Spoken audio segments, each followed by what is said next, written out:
আসসালামু আলাইকুম রহমতুল্লাহি ওবরকাতুহ। সম্মানিত দর্শক, শিরোনাম দেখে অনেকেই হয়তো প্রশ্ন করতে পারেন যে এই মুহূর্তে আপনি কি করে বলেন যে আমেরিকা আওয়ামী লীগকে পছন্দ করে? এগুলো এক। ২ নম্বর হলো যে আওয়ামী লীগ সবসময়ই যে কাজটি করেছে সেটি হলো আমেরিকাকে যতটা সম্ভব অপমান এবং বিক্ষুব্ধ করার চেষ্টা করেছে তাদের ক্ষমতাকালীন সময়ে, এবং প্রায় তারা চেষ্টা করেছে আবার যখন পরাজিত হয়েছে তারা আমেরিকার সঙ্গে একটি সম্পর্ক স্থাপন করার জন্য চেষ্টা করেছে। এটা আমরা জানি। হিলারি ক্লিনটনের সঙ্গে শেখ হাসিনার দাকমরা সম্পর্ক, জো বাইডেনের সঙ্গে প্রথম দিকে সম্পর্ক ভালো নয়, কিন্তু পরবর্তীতে আবার তাদের সাথে যে ভালো সম্পর্ক তার কিছু নমুনা আমরা পেয়েছি। কিন্তু আমেরিকার যে পাবলিক অফিসগুলো সরাসরি হোয়াইট হাউস নিয়ন্ত্রণ করে না। তো হোয়াইট হাউসের সঙ্গে শেখ হাসিনার যে সম্পর্কটা ছিল বা বাইডেনের সঙ্গে তার যে ব্যক্তিগত সম্পর্কটা ছিল সেটি ডোনাল্ড লু বা পিটার ডি হাসের পর্যায়ে এসে ওইভাবে কাজ করেনি। আমাদের দেশে দেখা গেল যে অনেক লোক শেখ হাসিনার সাথে খুব ভালো সম্পর্ক, কিন্তু ছাত্রলীগের হাতে তারা লাঞ্ছিত হয়েছে। তারপরে দেখা গেল যে কেন্দ্রের খুব বড় নেতা, কিন্তু জেলাতে তারা যেতে পারেনি। একইভাবে এখন ধরেন বিএনপির দিকে যদি আপনি তাকান, অনেক লোক রয়েছে তারেক রহমান সাহেবের সাথে খুবই ভালো সম্পর্ক, কমিটি গঠন থেকে শুরু করে সব কিছুর ব্যাপারে তার অনেক ক্ষমতা।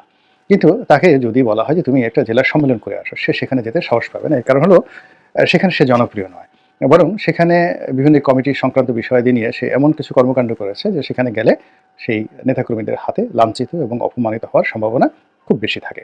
তো এটা আমি বিএনপি বা আওয়ামী লীগের যে অভ্যন্তরীণ রাজনীতি সেটি দিয়ে উদাহরণ দিয়ে বললাম যে আন্তর্জাতিক ক্ষেত্রেও কিন্তু এরকম অনেক ঘটনা ঘটতে পারে। যেমন নরেন্দ্র মোদীর সঙ্গে শেখ হাসিনার ভালো সম্পর্ক, এটা সবাই আমরা জানি, কিন্তু ইট ডাজ নট মিন যে সকল বিজেপির বিধায়ক অর্থাৎ এমপি শেখ হাসিনাকে পছন্দ করবে, কিংবা প্রদেশগুলোতে বা প্রাদেশিক সরকারগুলোতে যেখানে বিজেপির সংখ্যাধিক্য রয়েছে তারা মোদির কথা মতো শেখ হাসিনাকে সমর্থন করবে, এরকম অবস্থা কিন্তু নেই। ফলে ভারতে কিন্তু শেখ হাসিনাকে আশ্রয় দেওয়া নিয়ে বিজেপির মধ্যেও কিন্তু বিভিন্ন রকম মতবিরোধ রয়েছে। যদিও রাজনৈতিক দলগুলো একদম কেন্দ্রীয়, ধরুন কংগ্রেস, তারপর শেষে তৃণমূল কংগ্রেস, তারপরে বিজেপি, আম আদমি পার্টি থেকে শুরু করে সকল রাজনৈতিক দলের শীর্ষ নেতৃত্ব তারা কিন্তু সম্মিলিতভাবে সিদ্ধান্ত নিয়ে শেখ হাসিনাকে আশ্রয় দিয়েছে।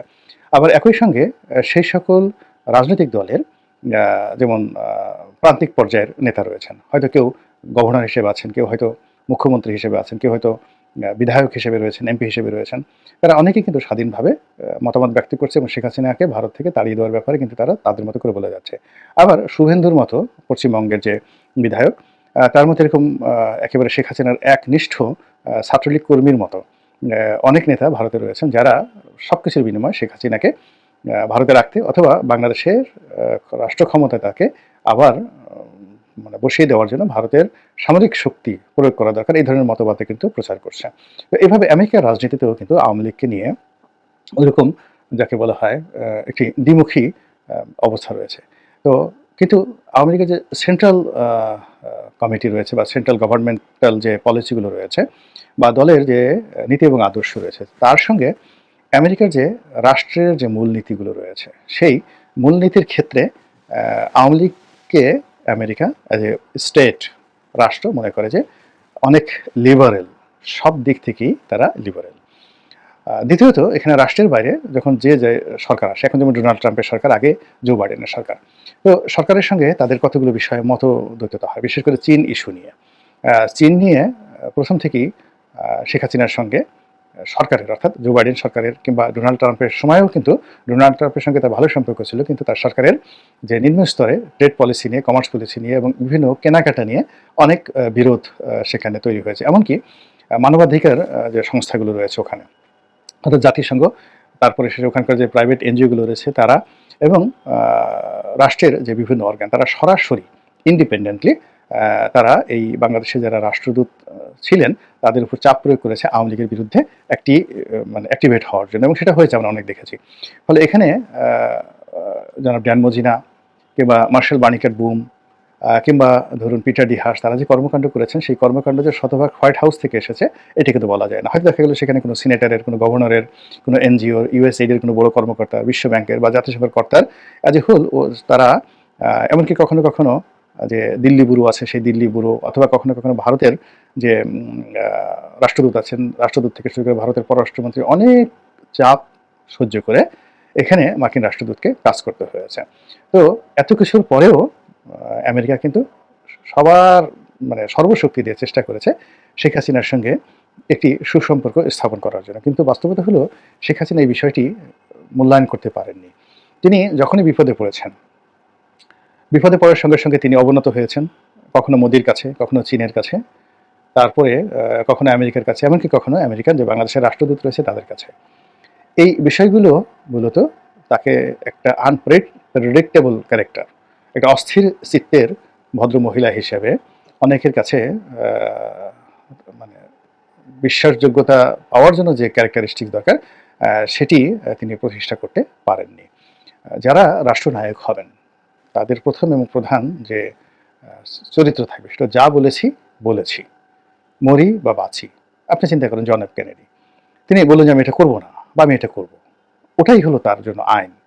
তিনি বার্লিন দেয়াল ভেঙে দিতে চাইলেন, কিংবা ধরুন রোনাল্ড রিগান, তিনি যেটা করতে চেয়েছেন করে ফেলেছেন। মার্গারেট থ্যাচার, ইন্দিরা গান্ধী, মানে কোনো রকম মুনাফিকি নাই চরিত্রের মধ্যে। তিনি জানেন যে আমি যদি এখন এমার্জেন্সি দেই তাহলে আমার পতন হবে, কিন্তু তিনি বলেছেন না, তারপরে আমি কিন্তু এমার্জেন্সি দেবো। এটা হলো রাষ্ট্রনায়কের একটা সবচেয়ে বড় মানে গুণাবলী, যে সে যদি কাউকে কথা দেয়, যে পর্যায়ে কথা দিক না কেন, তার একটা পিয়ন, ড্রাইভার, দারোয়ান থেকে শুরু করে বাড়ির সামনের যে মুদি দোকানদার, সেখান থেকে একেবারে আমেরিকার প্রেসিডেন্ট, সকলের সঙ্গে তার একটা ইউনিভার্সাল ক্যারেক্টারিস্টিক্স প্রতিষ্ঠা হবে যদি সে রাষ্ট্রনায়ক হয়, যে উনি যা বলেন তা করেন, উনি মিথ্যা বলেন না, উনি প্রতারণা করেন না, এবং উনি লোক ঠকানোর মতো কোনো কাজ করেন না। এই জায়গাটি শেখ হাসিনা প্রতিষ্ঠা করতে পারেননি। প্রতিষ্ঠা করতে না পারার কারণে আমেরিকা আওয়ামী লীগের যে লিবারেল পলিসি, তারপরে তাদের যে ধর্মনিরপেক্ষ মতবাদ, এবং তারা যেভাবে যেভাবে উগ্রবাদের বিরুদ্ধে যে শক্তি নিয়োগ করেছে, এটা আমেরিকার খুব পছন্দের ছিল, ভীষণ রকম পছন্দের ছিল। এবং এই জন্য আমেরিকা কিন্তু দুই হাতে, অর্থাৎ একদিকে শেখ হাসিনার হাতে বিরোধ, কিন্তু আপনি ইউএস এইডের যে ট্র্যাক রেকর্ড দেখেন, তারা যে পরিমাণ অর্থ এই গত 15 বছরে বাংলাদেশকে দিয়েছে, এই 15 বছরের অর্থের সঙ্গে আপনার বাংলাদেশ স্বাধীন হওয়ার পর থেকে এই পর্যন্ত আপনি তুলনা করলে দেখবেন যে এই 2 বছর অর্থ বেশি। অর্থাৎ এ যাবৎকালে তারা $8.5 বিলিয়ন মতো অর্থ দিয়েছে, এবং এই মানে যার কোনো হিসেব নেই।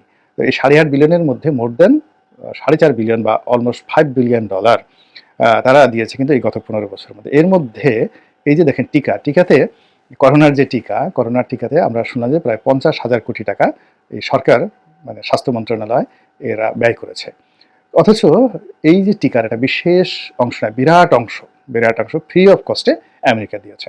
আর এই যে 50,000 কোটি টাকা দেখেন, এটা নিয়ে যদি দুর্নীতি দমন কমিশন তদন্ত করে দেখবে যে মানে এর সাথে যে কারা জড়িত এবং এখানে যে কিভাবে টাকা মেরে দিয়েছে সবাই এই করোনার নাম করে, যেটার কোনো হদিস নাই। সিমিলারলি এই রোহিঙ্গাদের আশ্রয় দেওয়া, তাদেরকে কেনাকাটা, তাদেরকে খাওয়ানো, এই জায়গাতে অলমোস্ট এরকম প্রায় 50,000 কোটি টাকা কিন্তু খরচ হয়েছে। তাই করোনাতে 50,000 কোটি টাকা, তারপরে রোহিঙ্গাদের পেছনে অলমোস্ট 50,000 কোটি টাকা আওয়ামী লীগ জমানাতে, এবং রূপপুর পারমাণবিক বিদ্যুৎ কেন্দ্র, এই 3টি মেগা প্রকল্পে যে পরিমাণ অর্থ লুটপাট হয়েছে এবং এখনও যে বন্ধ হয়েছে তাও কিন্তু বলা যাচ্ছে না। তো যাই হোক, এই জিনিসগুলোকে আমেরিকা মানে আওয়ামী লীগের মাধ্যমে তাদের কতগুলো বিষয় তারা এখানে প্রতিষ্ঠিত করতে চেয়েছিল। এটা সত্য যে তারা সেন্ট মার্টিন নিয়ে তাদের একটা প্ল্যান ছিল, এবং এটা এখন আপনারা স্পষ্ট বুঝতে পারছেন যে শেখ হাসিনার পতনের পর্যায়ে পুরো কথাটা কিন্তু ভুয়া ছিল না।